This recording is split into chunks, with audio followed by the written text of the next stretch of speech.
I have a very special guest today. He is the drummer of one of the most iconic bands of all time with major hit songs heard around the world. They have a new album titled Future Past and about to go on a North American tour starting this May, making a stop here in Houston at the Woodlands Pavilion this June, inducted into the Rock and Roll Hall of Fame just this past November. He's James Elliott, Ella, and Julian's dad, Gazella's husband, original and current drummer of Duran Duran, Roger Taylor. You missed one thing. I just became a grandfather as well, so there we go. And I was going to ask you about that, too. So I know we were scheduled to do this a little bit earlier, a week or so ago, but your daughter had a baby. Yeah, there's a new grandpa in town. A new grandpa in town. So did she have a boy or girl?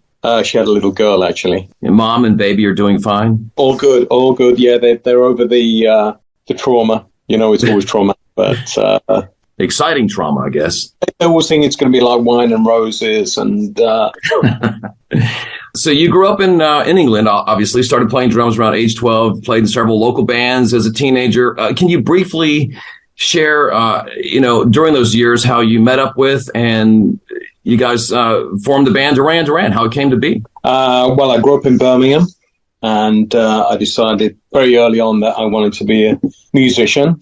I think it's because I didn't like getting up in the morning. Yeah. The person would be getting a band. That would be cool. So I taught myself to play, and Birmingham was a very small world when it came to musicians. It's a much smaller city than say London or New York or whatever. It was quite a small community within the music scene.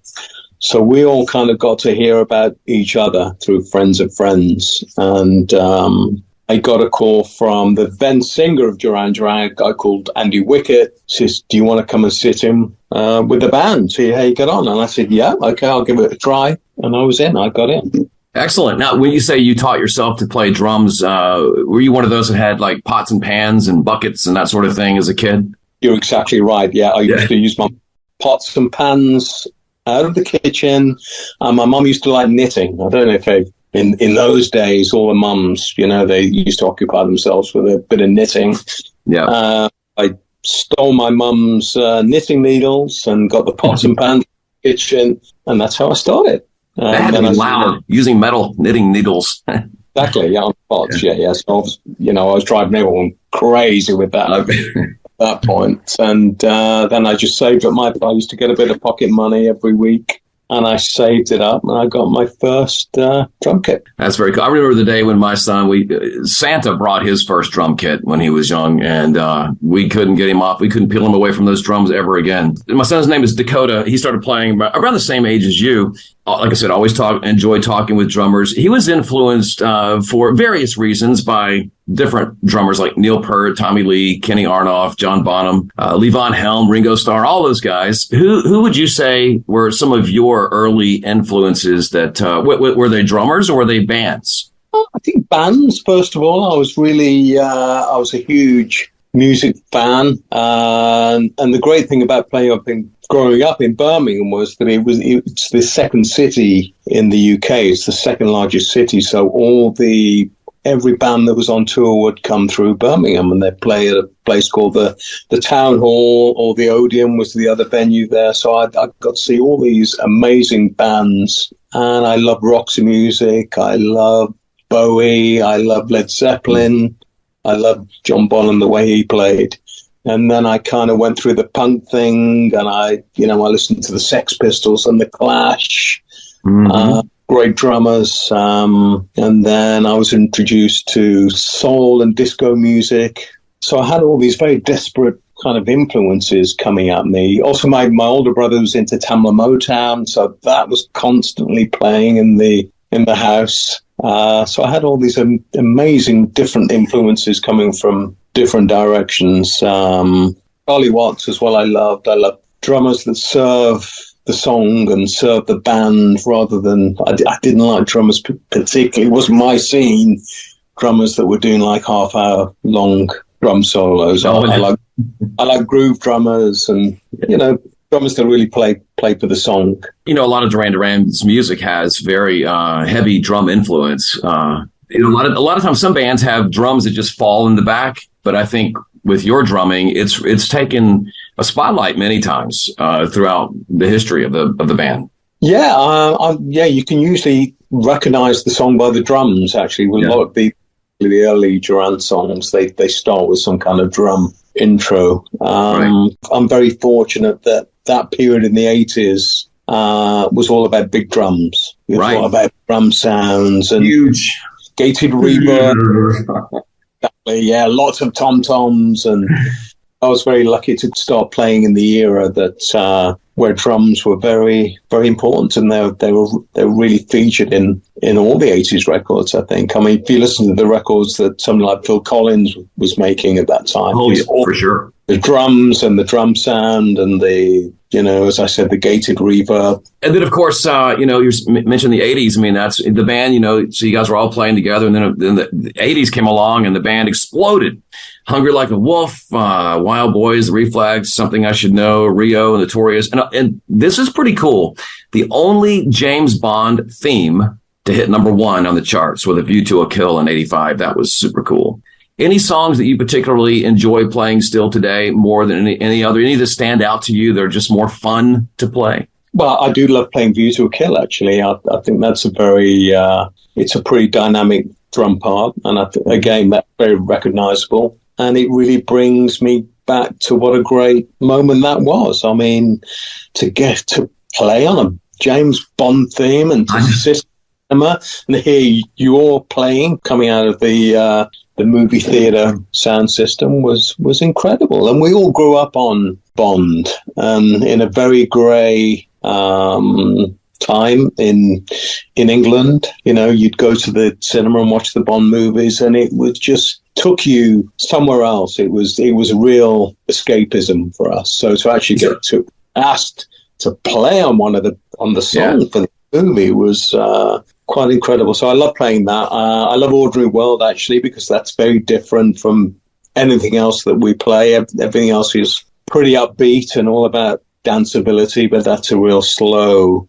So I always enjoyed.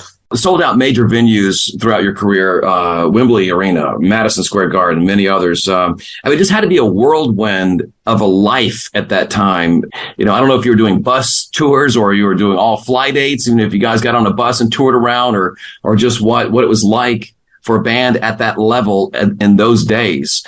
And without going down a rabbit hole or anything like that about that time, I guess my question would be, since you've lived that rock star lifestyle in the 80s, which was just a phenomenal time, what's different today for you, just after just the life experiences and music, both professionally and personally, what's different today for you?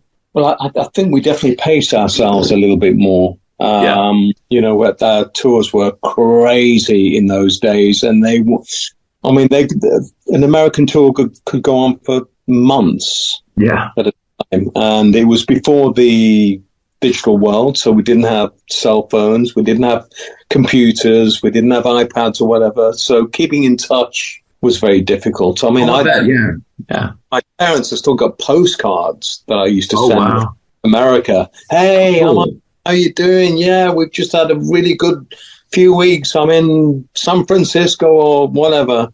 So keeping in touch was very difficult in those days. It's amazing to go now. I can do this with my wife or my kids or whatever. So keeping in touch is... I just think it's super cool that you sent postcards to your parents when you were on tour with Duran Duran in the 80s. That's just super cool in itself, right? Yeah. Well, I was actually living at home before we actually made it big. We went from living at home with our parents to suddenly being on the road in America and playing at Madison Square Garden. Yeah. Ever. So it was kind of zero to hero in a few months, really. Just curious, if you weren't in music, like if you didn't have this phenomenal career that you've had, what would Roger Taylor be doing? What would your interest be? Was there anything else that you were, interested in pursuing career-wise? That's a very, very interesting question, and I can't really imagine myself doing anything else. It was the only thing I ever wanted to do. Yeah, I was any good at. I couldn't really, as a kid, I couldn't really settle on anything else. I was just very single-minded about being a musician and about getting in a band. It didn't matter how big or small the band was going to be. I just knew that's what I wanted to do. So it's very interesting. It's a bit like the movie Sliding Doors, isn't it? You know, it's like if I'd have taken different steps somewhere along the way, my life could have been very different. But I can't imagine. That's a really tough question, and I've got to say I don't know the answer. Yeah, you know what? You answered it exactly right. I mean, that's your answer. I think it's fantastic that you, as the original drummer, took a little time off and came back. And I'm so glad that you did that. To have you back there playing with Duran Duran is just, I think, a real treat for your fans when they go out and see, and they can look up on stage and say, that is Duran Duran. A lot of bands are touring these days, and it's not really but maybe one member. Yeah, you know, I heard recently that Larry Mullen wasn't going to be playing with U2 for a while, which was very sad. I think the drummer it's a real integral, important part of the sound of the band, I think. It's like Charlie Watts with the Stones. Can you ever really replace him?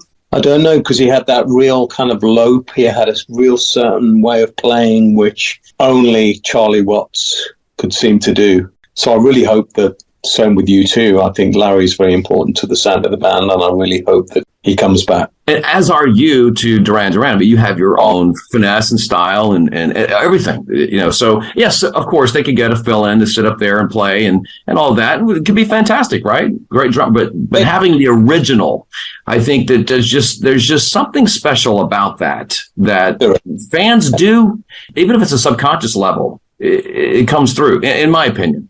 I think so. Anyway, as well. So Future Past Arena Tour kicks off this May, making a stop, like I said, here in Houston, June 9th at the Woodlands Pavilion.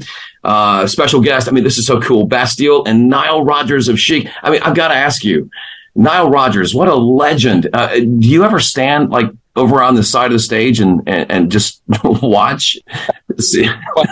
He's a real living legend, isn't he? Absolutely. I think people tend to use that word quite freely these days, but I think legend and Nile Rodgers are two, you know, they go together. He's such an integral part of who we are. To have him playing with us every night is just, it's incredible. We sit in the dressing room getting ready every night and listening to Nile's amazing catalogue of music being played live, and it's incredible. I have to say, it's so great to have him touring with us. And actually, sometimes he does come on stage and play with us, which is what a treat. And Bastille are great. We're all big fans, so it's a really great lineup and a great night.